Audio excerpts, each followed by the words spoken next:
We've got tips and recipes for healthy living. So for fun and inspiration, come and join us in the raw food world. Welcome everybody, this is Matt Monarch with the Raw Food World TV show with the goddess Angela Stokes Monarch. And today we are going to teach you how to staple papers. Yeah? We have the expert. Exciting show for you all today. What's really been going on is, we've had a situation where, I've been kind of caring about what people have been saying about me and things like that. And so I just wanted to talk to the experts here about it. And wow, I feel like a new man. Ooh. Yeah. So we thought we would just talk about how to deal with, what is it, negative energy? Sure. Right on. Would you like to start the conversation, babe? Yes. As we spoke about before, I've been listening a lot to Mr. Johnson's Philosopher's Notes recently, and there's a lot of great information in there in various points about handling stuff that you perceive as negative stuff that's coming towards you from other people. And so, yeah, we thought we'd come and ask him to share some of those thoughts. Awesome. Thanks for making our day. It's quite a pleasure. Thanks for coming over. Yeah. And there was, I don't know, where should we start with this, babe? Did you want to? There's so many great quotes that we'd like to share with the nice people. What was the first one we were talking about? I don't even remember. What one would you like to start with? So there's so many different things, and the theme basically is like dealing with challenging situations and people's opinion of us and stuff like that. So in the notes, we were talking about a lot of the different teachers who come back to this, and there's so many different teachers, from Marcus Aurelius, who we talked about, Don Miguel Ruiz and his 4 agreements, Ayn Rand, and a bunch of other teachers. But the one that was kind of fun and the easiest we can start with is Marcus Aurelius. So Aurelius tells us that he said Marcus Aurelius was an emperor, philosopher, Roman Empire style, old school, right? He was actually in the movie The Gladiator. He was the old emperor in the movie The Gladiator. In the very beginning, the noble, good guy, right? He was all about virtue. He said, why should I care about what someone thinks of me who doesn't even like himself, right? So if someone has a bad opinion of me, but they don't even have a good opinion of themselves, why should I care about that? And the fact is I shouldn't. And then that's tied to the reality that the people who tend to get most upset with us or about things that are going on in their lives tend to be the people who are struggling the most and don't have the most positive opinion of themselves. And it's almost a perfect relationship.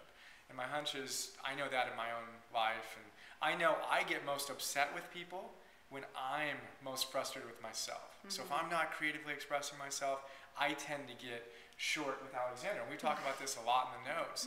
It's almost a perfect correlation. I only get upset when I'm not fully living my greatest life. Then I project that onto her and I get frustrated. But so then I've learned to see Don Miguel Ruiz's wisdom of not taking anything personally. So his second agreement, first one is be impeccable with your words. Second one, I believe, is don't take anything personally. Third one is don't make any assumptions. And the fourth one is always do your best, right? So don't take anything personally. Don Miguel Ruiz says you can't take anything personally because nothing anyone really ever does has anything to do with you. Maybe a little bit, but not ultimately. It has to do with, did they have a good day or did they have a bad day? And in the note, I use an extreme example. Imagine someone in one of 2 different moods, right? In one situation, they had the worst day they could possibly have. The night before, their house flooded, they didn't sleep at all, they woke up and then they realized that somehow they're getting evicted from their house, and they just realized their kid has a drug addiction and they've got to go to work. Their wife they just found was cheating on them or whatever, right? And they show up at work. How do you think that person's going to respond to you, right? One scenario. The other scenario is the same person has the best day ever. Like their kid just got into the school they wanted to get into. They found $10 million under their mattress. It was amazing. Like everything is just going so well. And they show up into work the next day feeling joyful, right? How does this person respond to you? Well, obviously you're the same person in either situation, but the negative and the positive individual is going to treat you differently. That's just the truth. And of course it's more subtle, like how people actually experience it. But when we honor that agreement to not take anything personally, we realize, wait, I played a role, but how they're responding says a lot more about where they are than necessarily where I am. So that was another one of the ideas that we explored that was pretty cool. Yeah. Right? Beautiful. Yeah, and you were saying little grandmother says. Yeah, little grandmother says, "It is none of my business what anyone else thinks of me." I love that saying. What's the book name? What you think of me is none of my business. By So- Terry Cole Whitaker, who's one of my mentors, and she is a rock star. She's like in her 70s, and she's awesome. What you think of me is none of my business. It's a powerful place. And we also talked about the importance of taking responsibility. So we've talked a lot about the other person in the situation, but also it's so important to look at it and say, how was I responsible for this situation, right? And take 100% responsibility for, yes, I did this, this, and this. We talked about the importance of realizing we're not perfect, you know, and we've played a role. So as much as the other person is influenced by their scenario, we've also got to take 100% responsibility and ownership for the fact that we're not perfect, we're never going to be perfect, and then kind of move forward from that place. So that was a big concept. One other thing that was kind of fun to talk about was the Ayn Rand idea. So again, when a person is really, really high functioning and they're truly expressing their creative potential and they're on, those people don't tend to criticize much. Right. They don't tend to gossip, they don't tend to complain, they don't tend to blame, because they're truly in a creator position. And what happens though sometimes is that when we are kind of elevating our consciousness and we're really committed to living a more extraordinary life and we're embodying more and more of these ideas, we tend to kind of raise up a little bit. And Ayn Rand said that people don't like to look up. It's easier to look down. I like to look down on people and gossip and tear them down. But when I see someone soaring, that actually hurts my neck to look up. And then Nietzsche, which we talked about, said that, he says something along the lines of, worst of all, they hate those who fly. The average person, the normal person, hates those who fly, and they want to rip their wings off. Right. So people who aren't really fulfilled are just dealing with a lot of energy sometimes and a lot of pain, and that's projected onto the people in their world, often those who are trying to really make a difference in their lives and stuff like that.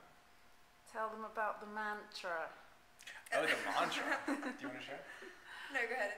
You've done it thousands of times. This I is a haven't good done it that one. many times. So Deepak Chopra talks about this a lot too, and this is one of my favorite mantras. So where was this from? I think it was from The Spontaneous Fulfillment of Desire. Awesome book. We have that as a note. And he had it in the context of 3 mantras. The first one was, I am totally independent of the good or bad opinion of others. Actually, it was the second one. The first one was, I am beneath no one. I am beneath no one, right? So I'm not above anyone and I'm not beneath anyone. We're all the spirit expressing itself in different ways. So I'm beneath no one. And then the second one is, I am totally independent of the good or bad opinion of others. I am totally independent of the good or bad opinion of others. I have said that probably tens of thousands of times. It's pretty awesome. And just getting clear that we've got to trust ourselves. And too often, whether we feel good or bad about ourselves or about life is dependent on whether people like us that day. And that's Right. not how we want to live. And Deepak, I really admire how he puts himself out there and kind of smiles and laughs at his critics. And tangent on that, Samuel Goldwyn, who I reference a lot, he says, don't pay any attention to the critics. Don't even ignore them. I love that one. You're too busy creating to worry about that. I like that one. Oh, and Tony Robbins. Oh, Oh, that's a good one. You want to share that one? In 5 or 10 years, we're not sure which one Tony said, 5 or 10, but in 5 or 10 years, you will look back on whatever situation you're stressing about and you will laugh. So why not start laughing right now? That's awesome. It's easy. Then you're like, oh, okay, in 5 or 10 years, it's not going to be that big of a deal. I'm just going to chill out. And it's true, if we think about it, like whatever was stressing us out 10 years ago, like for me 10 years ago, I was 12 years ago, I was dropping out of law school. It was the most horrific experience of my life. Ended a 5-year relationship, dropped out of law school, the same 24-hour period. I was spinning, literally nauseous, totally depressed, you know, just the worst time of my life, most challenging time of my life. Yet, at the time, it wasn't fun, but 10 years later, 12 years later, I look back at that and I'm like, that was the richest time of my life. I grew so much. I had the courage to step out of that and to start living a more authentic life. And I can literally smile and laugh about it. So Tony's line is, 10 years from now, you're going to laugh about whatever's stressing you out today, so why wait? Keep that perspective and see that challenge. Yeah, right? Challenging, but also worth it.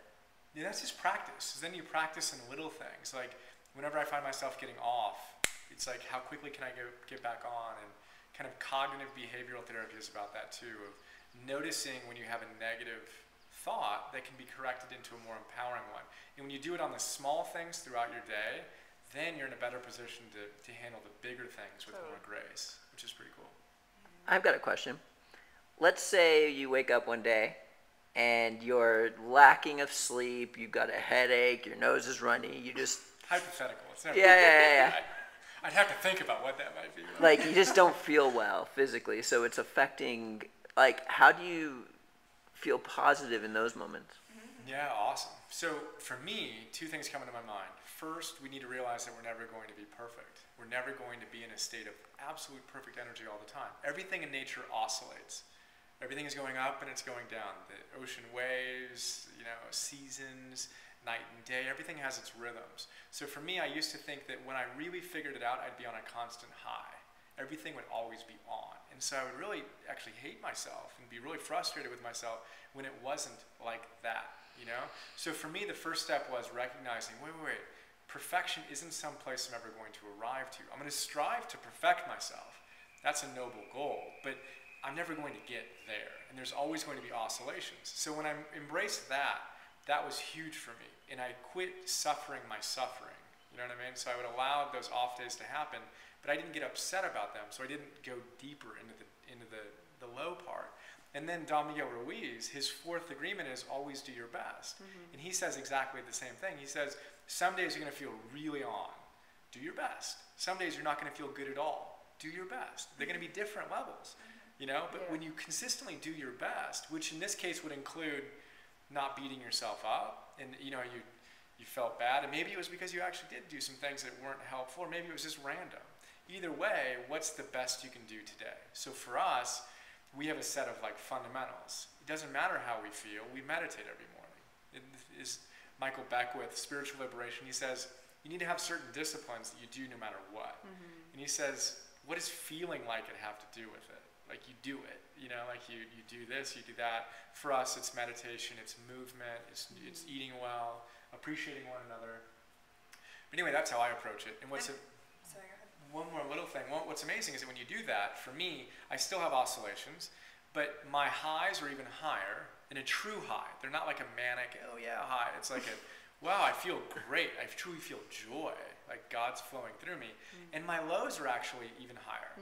Like when I meditate every morning and I eat well and I exercise, it's amazing because those funky things, it's like I can recover within minutes or hours instead of within unconsciously months and years, right. Or weeks and months. So that is really inspiring for me and something that works for me. So I would also say for me that really helps is movement. So if I wake up and I don't feel really great and I'm actually, it affects me mentally. If I don't feel great in my body, I'm like, oh, and I feel negative and I don't want to move, right? There's nothing I'd rather do than, I just don't want to move at all. So for me, if I can move and get that energy flowing, I'll feel better. And another thing is tapping into gratitude of, okay, what is going amazing in my life? Great, my health, I don't feel that amazing right now. What am I grateful for? And tapping into that. And then the third thing is, for me, what really works is music. So if I'm like, oh, I'll just, put a cool tune on, and all of a sudden I'm happy. So that might not work for everyone, but that's a good thing for me. Beautiful. Thanks. Great question. Cool. Were there any other quotes we had that we didn't get to? We had a little mind map going on here. 100% responsibility, Marcus Aurelius, 4 agreements, the finger game. We haven't talked about that. We got time? Projection. Yeah. So Debbie Ford, Dark Side of the Light Chasers, awesome book. She says a bunch of different things. One of them is this idea that when you're going like this and you're criticizing someone, you're pointing your finger at them, telling them all the things that they should be doing, we need to notice that there are 3 fingers pointing back at us. Right? So for me, and that's called shadow projection. So if I have disintegrated aspects of my personality, like I need to be perfect, for example. Before I really integrated that, and I'm still working on it, obviously, but when I wasn't perfect, I would project that onto Alexandra. I see a smile. Actually, I heard her smiling. It's really funny. We've learned a lot about this. So then I would project that need for her to be perfect onto her when it was really my issues. Which I was perfect. Okay, sorry, go ahead. We talked about that. We're this close. Just a little one. But when we see that, we realize that that projection might be saying a lot more about us. So just as someone else's issues, when they're wagging their fingers, say a lot about them, same with us when we criticize them.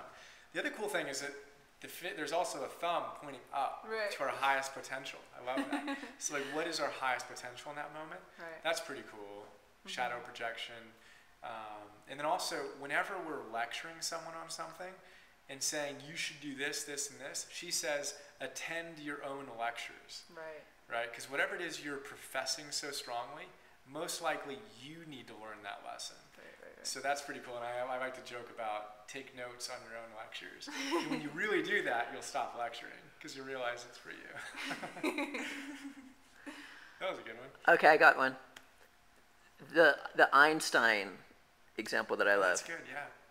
Can you talk about that? So we were talking too in challenging interpersonal dynamics that there's both a feminine compassion of holding them in their highest light and also a masculine compassion of protecting your own space and your own energy, and talked about some cool stuff. And Maslow, Abraham Maslow, and his characteristics of the self-actualizing individual, one of them is that they are really strong human beings and in fact can be ruthless at times and have a very strong sense of ethics and morality and what's right and a commitment to living a virtuous life. And if someone in their life violates that sense of virtue and that sense of integrity, these are really strong individuals who are very capable of kind of moving that person into a different role in their life and doing so with a level of intensity. And he actually talked about that as being a characteristic of their own evolution, to be so clear on their values that what they're going to stand for and what they're not going to stand for. And that characteristic was in Einstein and 19 other... So he was just talking about, so we were talking about how Maslow basically studied the greatest people of his generation, Einstein, Eleanor Roosevelt, I believe Frederick Douglass, people like this, and he identified 19 characteristics that these people tended to express.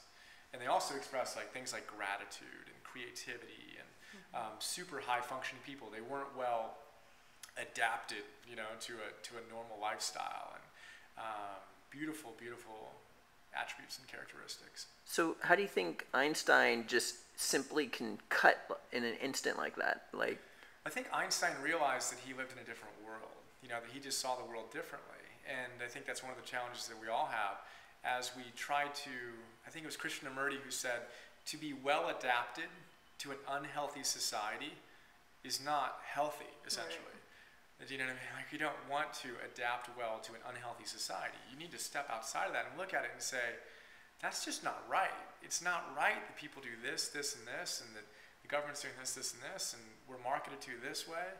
And the self-actualizing individual sees that, and they have enough confidence and enough self-trust that they can be independent of the good or bad opinion of other people, because they realize they're running a different script. They're just playing a different conditioned script that isn't one they choose to play.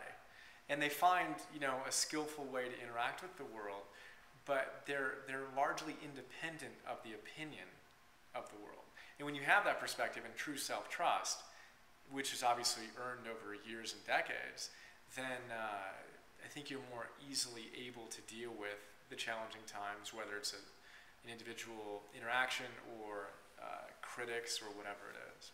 Does that make sense? Yeah. Wow. Awesome. All right. All right. As you can tell, we get excited talking about this stuff. Wow. So all that information we just talked about is in his book, Philosopher Notes. That's Philosopher Notes, right? I love this stuff. Like, so if you guys wanted to learn more about this, and this is just like the beginning of what's in here, just go to philosophernotes.com and you can check out the link below. Yeah, I mean, this is awesome. We could just come here anytime we need like psychological or spiritual help here. Thanks, guys. Philosopher's Notes. There's an S. Who do we got there? Did you want to say something? I wanted to say thank you. Yeah, thank you. Angela Stokes-Mono. Alexandra J. Johnson. And Brian Johnson. And Matt Monarch, inspired as can be. Woohoo! And we'll see you again tomorrow at the Raw Food World TV show. Thanks for joining us. We'll see you again at the Raw Food World.